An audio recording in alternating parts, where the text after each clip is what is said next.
Hey, it's Jamie. Welcome back to the screening room. This week, our theme is the invitation, and today I'm taking you back to a very specific, very terrifying day in 2012. This was the day I stopped running. I'm going to read you the very first blog post I wrote about the affair that shattered my perfect life, long before I had the answers or the healing I have today.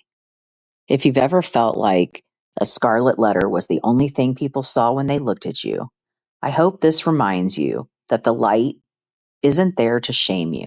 It is there to save you. Here's where it all begins.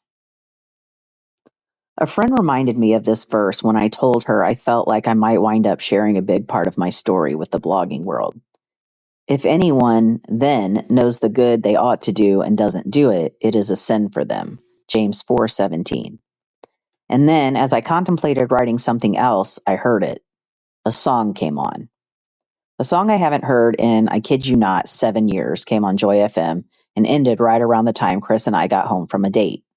I had always liked this song, and when I heard it, I was in a better place spiritually and with my marriage. I would listen to the song and think, wow, more people need to understand the truth in this song. Little did I know that 7 years ago, I would alter the course of my life and start my journey away from God. Little by little, I slipped away. I'm going to post the video and lyrics here, and then I'm going to write my thoughts about it. Please take the time to watch the video and read the lyrics. I really don't care if you read my words or not. Okay, maybe a tiny bit of me cares. But please take the time to watch this and really hear what God has to say to you through this song. The more I think about this song and what it implies, the more I feel like God is urging me to write something I didn't want to write just yet. I feel like I'm not ready, but it doesn't matter if I'm ready or not, if God is the one doing the leading, right? That is why I referenced James 4:17. I memorized it as he who knows the good he ought to do and doesn't do it sins. It doesn't matter what version you use, the meaning is the same. So if I still feel that urging once I post the song and the lyrics, well, come what may. Does Anybody Hear Her by Casting Crowns? She is running 100 miles an hour in the wrong direction. She is trying, but the canyon's ever widening in the depths of her cold heart. So she sets out on another misadventure just to find she's another 2 years older and she's 3 more steps behind. Does anybody hear her? Can anybody see? Or does anybody even know she's going down today? Under the shadow of our steeple, with all the lost and lonely people, searching for the hope that's tucked away in you and me. Does anybody hear her? Can anybody see? She is yearning for shelter and affection that she never found at home. She is searching for a hero to ride in and save the day.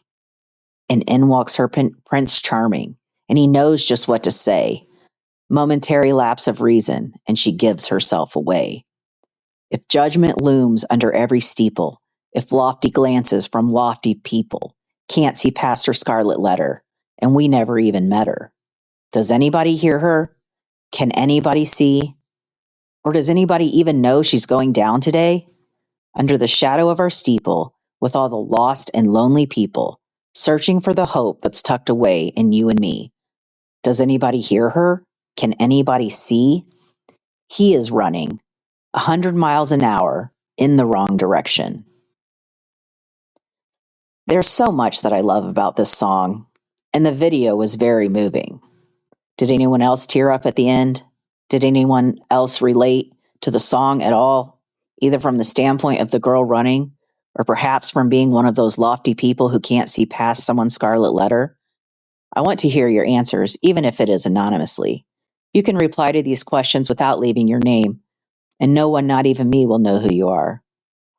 I have written more that I do think God wants me to share, but I feel like I should break it up into parts. I will continue where I left off tomorrow, but I will leave you with this in regards to the song above. 7 years ago, I think I was one of those lofty people, on one issue in particular, adultery. On February 11th, 2012, no longer was I lofty. I was the girl running.